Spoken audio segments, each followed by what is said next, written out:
위버맨시. 오늘도 한 8페이지 읽어드리겠습니다. 자신과 마주하라. 우리는 누구나 더 나은 사람이 되고 싶어 한다. 그러나 변화는 멀리 있는 것이 아니라 진정한 변화의 시작은 자기 자신과 솔직히 마주하는 데서 시작된다. 자신의 욕망과 갈등, 부족함을 인정하고 그것을 디딤돌 삼아 앞으로 나아가는 과정 속에서 우리는 점차 단단해진다. 첫걸음은 스스로에게 내가 정말 원하는 것이 무엇인지, 이 욕망이 어디를 향해 하는지 질문하는 것이다. 이것은 자신을 억누르기 위한 시도가 아니다. 오히려 있는 그대로 받아들이고 부족함을 인정하며 새로운 길을 모색하는 과정이다. 부족함은 약점이 아니라 변화의 신호다. 내가 아직 부족하다는 걸 인정하고 그렇다면 더 나아지면 된다고 스스로를 다독이며 전진하는 태도가 중요하다. 살다 보면 누구나 지치고 권태로울 때가 있다. 대부분은 그 상태를 그냥 흘려보내지만 진정으로 성장하려는 사람들은 그 지친 마음마저 정면으로 맞이한다. 그리고 그 안에서 새로운 가능성을 찾아낸다. 심지어 스스로에게 실망하는 순간조차도 성장의 밑거름이 될 수 있다. 지금은 부족할지라도 그렇다면 더 해볼 수 있다는 긍정적인 태도가 다시 앞으로 나아갈 힘을 준다. 물론 이 과정이 늘 순탄한 건 아니다. 욕망을 억누르려다 다시 흔들리기도 하고 받아들이려다 혼란스러울 수도 있다. 하지만 그런 혼란 속에서 균형을 찾아가는 과정이 결국 우리를 더 성장하게 만든다. 모든 게 무너지는 순간에도 새로운 출발을 꿈꿀 수 있는 이 마음가짐이 우리를 더 나은 길로 이끈다. 흔들려야 나간다. 우리는 종종 평범한 삶 속에서도 안도감을 찾는다. 물론 위로를 받는 것은 소중하다. 하지만 위로만으로는 더 나아갈 수 없다. 삶은 끊임없이 변화를 요구하고 그 변화 속에서 우리는 비로소 깊어지고 단단해진다. 고민하고 갈등하는 순간이야말로 새로운 나를 만들어가는 소중한 과정이다. 모든 사람은 결핍을 안고 살아간다. 그러나 그 결핍을 애써 숨기고 완벽해 보이려 한다고 해서 진짜 온전해지지는 않는다. 진정한 극복은 스스로의 부족함을 인정하고 하나씩 넘어서는 용기에서 시작된다. 흔들리더라도 그 순간에 자신을 새롭게 조각해 나가야 한다. 넘어지더라도 그 경험을 토대로 더 넓은 길을 열어가야 한다. 지금 모습에 안주하지 마라. 이대로도 괜찮다는 말은 때로 더 나은 자신을 찾아가는 기회를 가로막는다. 중요한 건 완벽해지는 게 아니라 계속 변화하고 깊어지는 것이다. 흔들리는 순간이 찾아오면 피하지 말고 정면으로 맞서라. 그러니 오늘 스스로에게 물어보자. 나는 지금 새로운 나를 향해 나아가고 있는가? 흔들림 속에서도 더 넓은 가능성을 찾고 있는가? 완벽할 필요는 없다. 하지만 어제의 나와는 달라야 한다. 당신이 만나는 모든 얼굴이 당신을 만든다. 인간관계와 감정 조절에 관한 31가지 방법. 감정의 지배자가 되어라. 지금 느끼는 감정은 단순히 순간적인 반응이 아니다. 오래전부터 당신 안에 쌓여있던 기억과 감정들이 되살아난 것이다. 하지만 감정이 어디서 왔는지는 크게 중요하지 않다. 그 감정을 어떻게 다룰 것이냐가 더 중요하다. 기쁨 속에는 과거의 작은 행복이 깃들어 있고 두려움 뒤에는 이전의 상처와 실패가 숨어 있다. 중요한 건 당신이 그 감정에 휘둘릴 것인가 아니면 그 감정을 스스로의 힘으로 다스리고 변화시킬 것인가 하는 점이다. 감정을 단지 받아들이는 것만으로는 충분하지 않다. 과거의 기억은 언제든 당신을 흔들 수 있다. 그러나 그 흔들림 속에 머무를 것인지 아니면 앞으로 나갈 것인지는 결국 당신의 선택이다. 그러니 감정을 분석하는 데만 머무르지 마라. 그 감정을 발판 삼아 더 성장하고 더 단단한 존재로 거듭나라. 감정은 당신을 흔들기 위해 존재하는 게 아니다. 당신이 더 나가기 위한 재료가 되어야 한다. 감정은 때때로 당신을 속인다. 사람들은 강렬한 감정을 느낄 때 그것이 곧 진실이라 믿는다. 이렇게까지 느껴지는데 진짜가 아니면 무엇이겠느냐고 생각한다. 하지만 정말 그럴까? 감정이 강렬하다고 해서 그것이 진짜일까? 진짜 진실일까? 아니면 잠시 도파민에 취해 있는 것일까? 화가 나면 세상이 다 틀려 보이고 슬플 땐 모든 게 끝난 것처럼 느껴지며 사랑할 땐 그 사람이 전부인 것처럼 보이기도 한다. 그러나 감정은 변한다. 어제의 분노도 오늘의 눈물도 시간이 흐르면 희미해진다. 그렇다면 그 강렬했던 감정은 정말 진짜였을까? 아니면 순간에만 그렇게 보였던 걸까? 강렬한 감정이 중요한 이유는 우리를 움직이게 만드는 동력이 되기 때문이다. 하지만 감정에 휩쓸려 판단하면 결국 후회만 남는다. 지금 감정이 너무 강해서 길을 잃었다면 이 감정이 사라진 뒤에도 같은 결정을 내릴지 스스로에게 물어보자. 감정을 예면하지 말되 그 감정에 휘둘리지 않을 힘을 길러야 한다. 감정의 소용돌이 속에서 길을 잃지 말고 스스로 다스리며 나아가라. 판단을 내려놓는 순간 우리는 언제나 가치를 판단하려 애쓴다. 하지만 내가 내리는 이 판단이 정말 정확한지 스스로에게 묻는다면 답은 간단하다. 아마 아닐 것이다. 왜냐하면 우리의 시각 기준 판단 방식은 결코 완벽하지 않기 때문이다. 누군가를 평가할 때 우리는 그 사람을 얼마나 제대로 이해하고 있을까?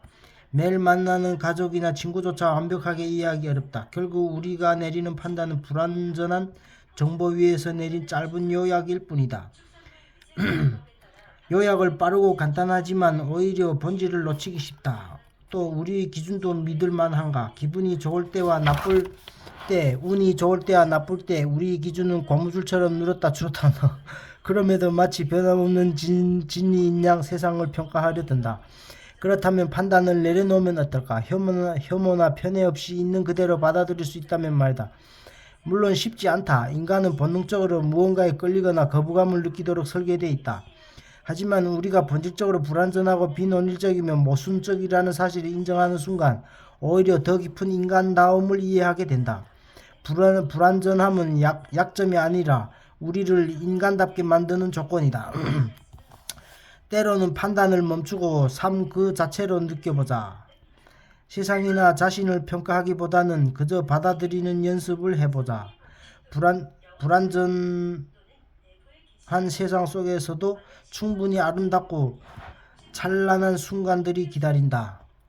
우리가 모든 판단을 내려놓는 그 순간 진짜 인간다움을 만날지도 모른다.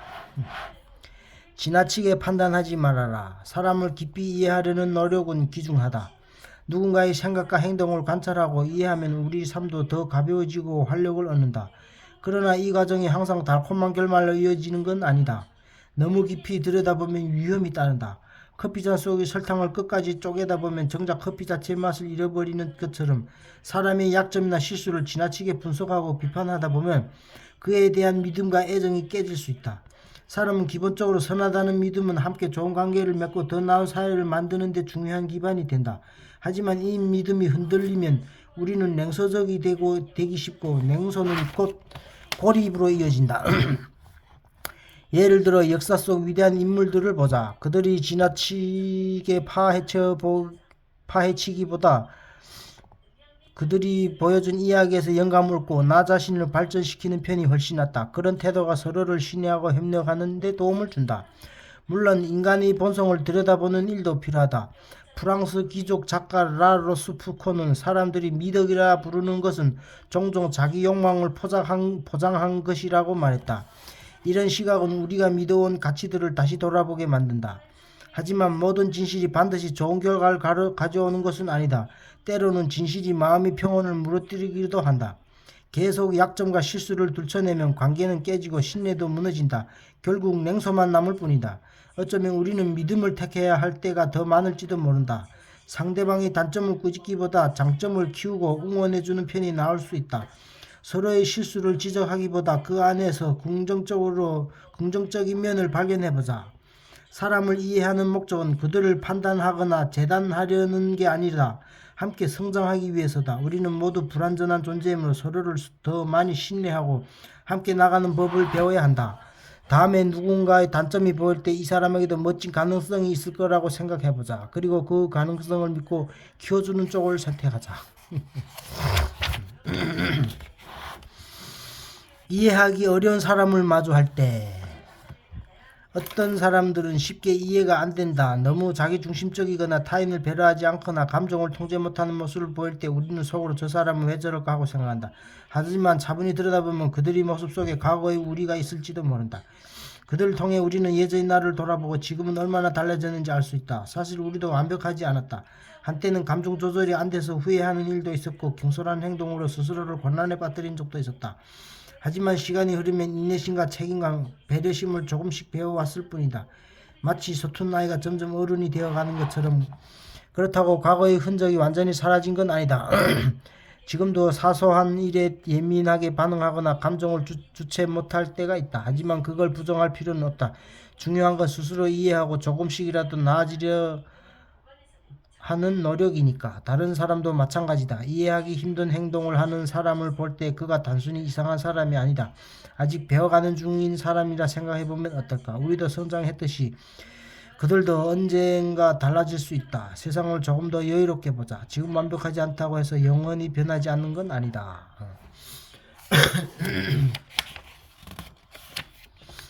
감사는 우리를 더 강하게 만든다.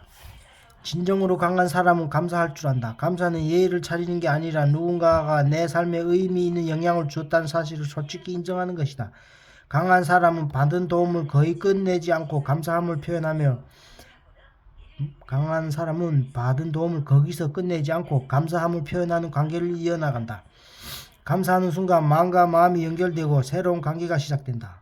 감사는 우리를 더 강하게 만든다. 고마움을 표현한다는 건 누군가가 내 삶을 일깨워 세우는 데 도움을 줬다는 걸 겸손히 받아들이는 일이다. 이는 나를 낮추는 게 아니라 서로를 함께 더 높은 곳으로 끌어올리는 힘이다. 서로 손을 맞잡고 사다리를 오르는 것처럼 감사는 함께 성장하는 발판이 된다.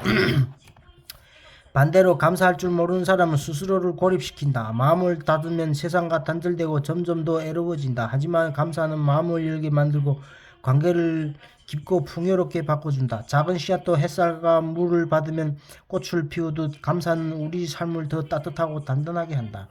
그러니 감사를 표현하는 걸 망설이지 말자. 굳이 말 안 해도 알 거라는 생각은 접어두자. 작은 고마움이라도 진심을 담아 전하면 세상은 조금 더 따뜻해지고 당신도 한층 단단해진다.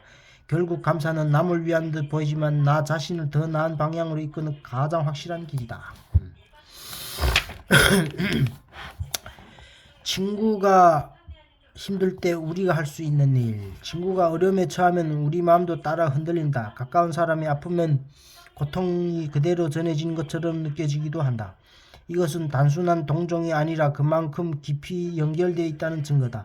그러나 친구의 아픔을 대신 짊어질 순 없다. 도와주고 싶어도 우리 힘으로 해결할 수 없는 문제가 많다.